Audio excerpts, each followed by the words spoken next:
Well, now it's time to look back on match week 6 of the Barclays Premier League.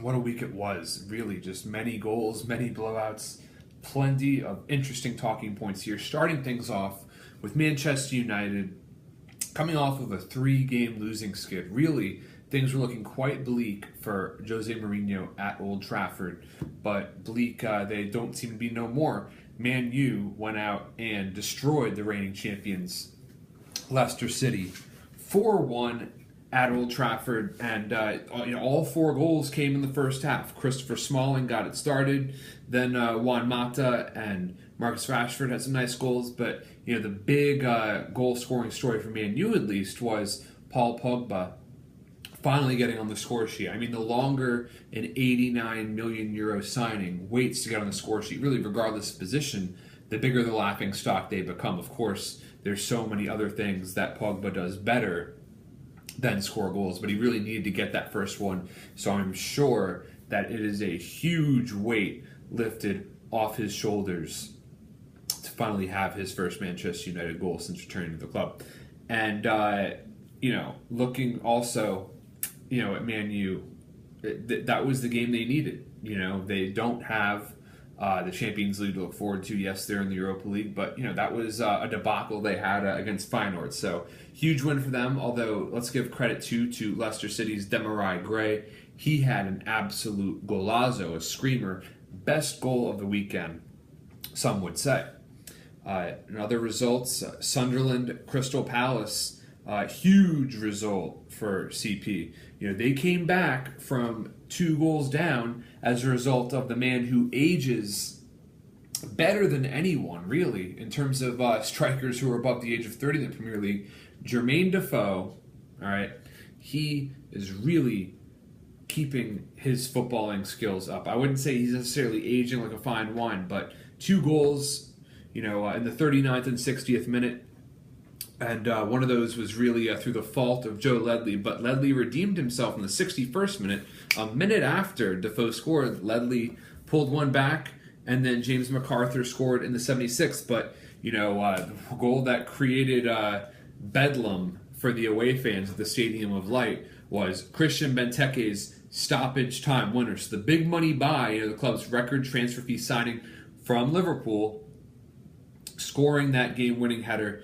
Absolutely a massive 3 points from Crystal Palace. Wins like that are what keep you away from any sort of relegation battle. Crystal Palace seems more likely to finish in the top half of the table than to be in a relegation fight at this point. AFC Bournemouth went out and beat Everton. Everton are level on points with Liverpool. They've had a really good start of the season. But why is no one talking about Everton? Well, I'll tell you why. Because they haven't beaten anybody good, and they just lost to someone who's not that good in Bournemouth. Junior Stanislas had a nice goal for Bournemouth, the lone scorer of the game. But Everton is a team that really is just going to rely on Romelu Lukaku way too much to get their goals. They're not dynamic enough at this point to really contend for Europe, I think. Ronald Koeman is making positive changes, but Everton are fool's gold at this point in time. Now, Liverpool went out at Anfield against Hull City, and Jurgen Klopp wanted it rocking and rolling. That is exactly what he got. From the opening 20 minutes, Liverpool just completely dominated possession, and it paid off relatively quickly when Adam Lallana got his name on the score sheet. James Milner had his penalty kick brace, and for many was the man of the match. I mean, his adaptation into the left back role has been absolutely superb. And, Alberto Moreno, all you hear about his work in training is that he is putting in the time, putting in the effort, and he's come a long way since losing his spot. But look, Moreno, there's no spot for you as long as Milner's playing this well. So, Klopp was obviously a very happy man when he went on Monday Night Football to discuss many things, including the Burnley-Watford game, his own playing career, and how things are going at Liverpool. Liverpool are flying high. The 5-1 win after also getting goals, a really nice goal from Sadio Mane. And then, Philippe Coutinho's screamer. It's either his goal or Gray of Leicester's that was the best goal of the week. But, man, Coutinho is in spectacular form right now. And Manchester City it's got to be aggravating for fans of every other club because the Light Blues are getting it done game in and game out in the Premier League. They have 18 points out of 6 games, a maximum total, and they look very close to unstoppable at this point. Aguero got the scoring going. He had a brace, goals that sandwiched Fernando Llorente's equalizer in the 13th minute, and then Raheem Sterling, certainly one of the best players in England right now.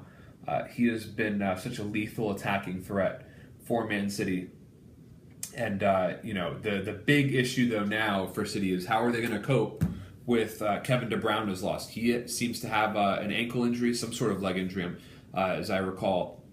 He's going to be out for about a month. And that's a big, big loss because he has been the best player in the Premier League in many people's opinions, including mine, up to this point in time. So how will they cope without him? I don't think it'll be much of an issue because Pep Guardiola is a great manager. Tottenham Hotspur went out to the Riverside Stadium playing Middlesbrough, and they won 2-1. And, who is stepping up in Harry Kane's absence? It's not Vincent Janssen, the backup striker. It is Son Heung-min. 2 goals, one of which he just absolutely put a defender on skates. A brilliant strike from outside the box. He had early on both his goals coming in the first 23 minutes of the game. Son Heung-min, we're going to talk about dodging a bullet. Tottenham dodged a major bullet by not selling Son. Selling him would have been an absolute calamity when you juxtapose that with losing Kane for an extended period of time now. And, wrap things up towards the end of Saturday, Stoke City, West Brom played to a 1-1 draw, 2 teams that could be facing relegation battle. Nice to see the Welsh Javi, Joe Allen, bag a goal in the 73rd minute. However, West Brom salvaged a point on the road from Salomon Rondon. He's still their main man at striker.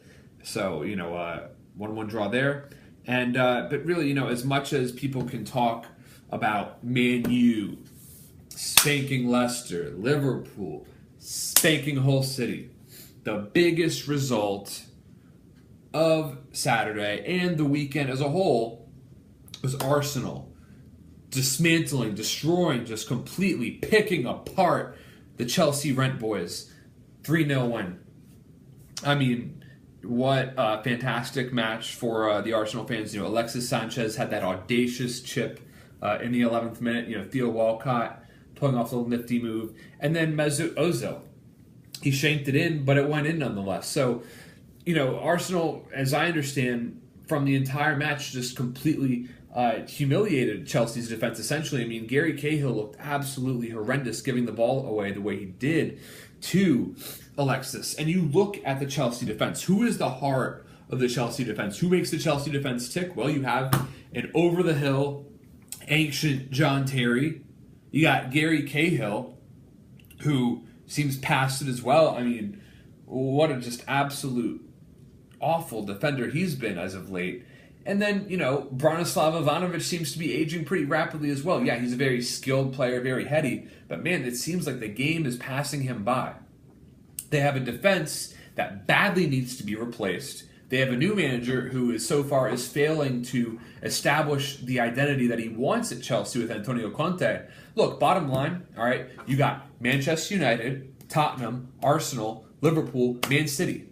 5 teams that are going to contend big time for those 4 Champions League spots. Chelsea has no shot at the Champions League. They are not going to be playing in the biggest competition on the European stage. So Chelsea fans need to accept that right now. They have a potential disaster on their hands. You can't fix the squad in the January transfer window. I mean, look, Eden Hazard and Diego Costa can only do so much for you, especially when they're not motivated to be at this club. They don't love Chelsea. They don't, they're not all about the Blues life. They're going to be major factors for this team and seeing if they can pull it together. But it's not looking good for Chelsea at all at the moment, that's for sure. On Sunday, one match of the day was Southampton destroying West Ham 3-0. It was kind of even going back and forth early on, but the main chance that got converted in the first half was Charlie Austin's, I believe it was a first touch strike. So well done to Charlie Austin there. And Dusan Tadic, a very underrated playmaker, scored in the 62nd minute, and then the stoppage time, the cherry on top.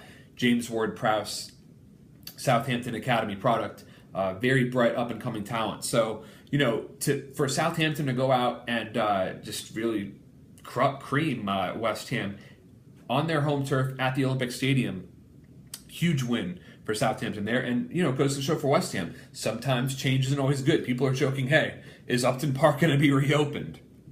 Now to wrap things up here, Monday's Monday Night Football match.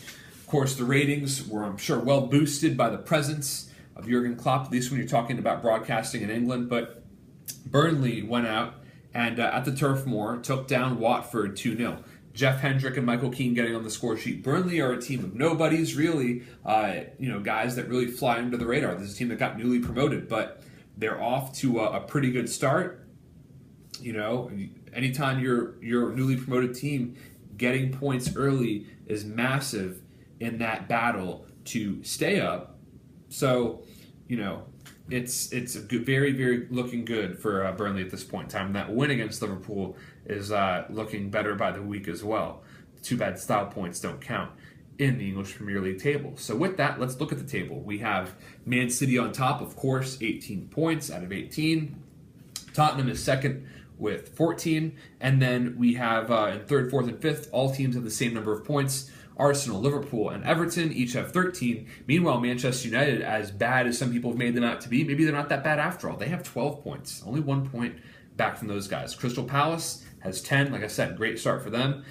Chelsea, they stand at 10. So they're they're 8th behind Crystal Palace on goal differential. Southampton, 9th on 8 points. West Brom also has 8 points. Watford and Leicester each have 7, as do Burnley, Hull, and Bournemouth, so a bit of a log jam towards the lower end of the table.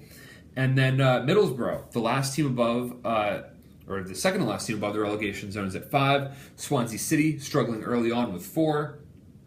And then the relegation zone. Who would have thought after the amazing year they had last year?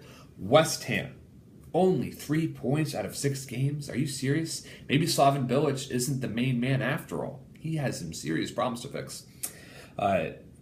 Now, looking at Stoke, really unacceptable given the players that they have there. I mean, they have Shaqiri, they have Joe Allen, they have Shawcross, so many talented players there. Not acceptable for them to be in the relegation zone by any means. They should be looking at the top half of the table, honestly. And then Sunderland. We kind of knew that they were facing tough times ahead. I mean, they've been lucky to survive relegation so many times now, but David Moyes seems to be in over his head with this situation. It is worse than he anticipated. I think he's kind of admitted that much. Maybe he needs to get sacked, and then they can bring in Big Sam Allardyce because he just got fired from the English national team job. Something tells me that is what's going to end up happening. So, that being said, a lot of fixtures to look forward to next week. And, of course, I'm looking forward to Liverpool and Swansea City. But until next time, I look forward to talking Premier League with all of you.